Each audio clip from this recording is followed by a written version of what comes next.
أعوذ بالله من الشيطان الرجيم. بسم الله الرحمن الرحيم.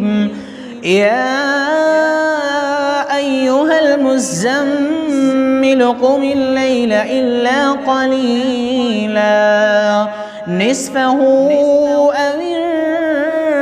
انقص منه قليلا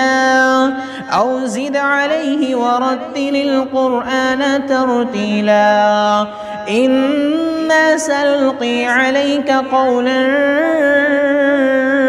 ثقيلا إن ناشئة الليل هي أشد وطئا وأقوم قيلا إن لك في النهار سبحا طويلا واذكر اسم ربك وتبتل إليه تبتيلا رب المشرق والمغرب لا إله إلا هو فاتخذه وكيلا واصبر على ما يقولون واهجرهم هجرا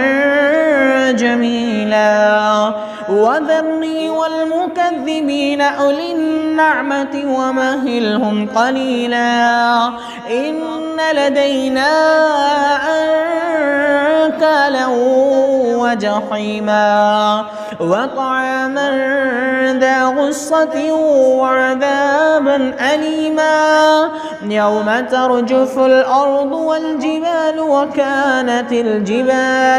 وكانت الجبال كثيبا مهيلا إنا أرسلنا إليكم رسولا شاهدا عليكم كما أرسلنا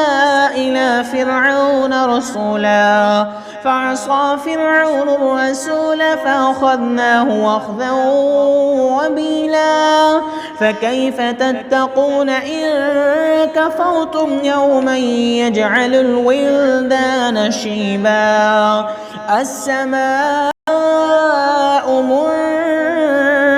منفطر به كان وعده مفعولا إن هذه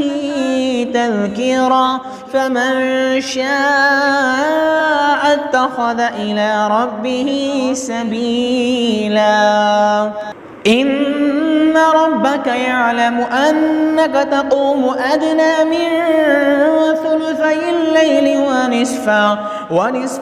وثلثه وطائفة من الذين معك والله يقدر الليل والنهار علم أن لن تحصوه فتاب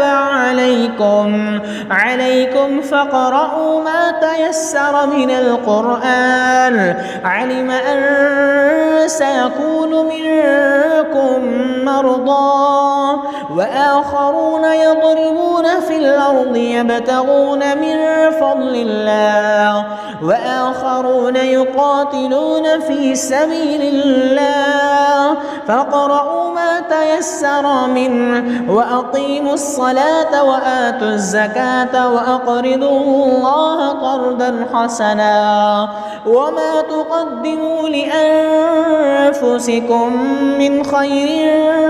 تجدوه عند الله هو خيرا وأعظم أجرا واستغفروا الله إن الله غفور رحيم.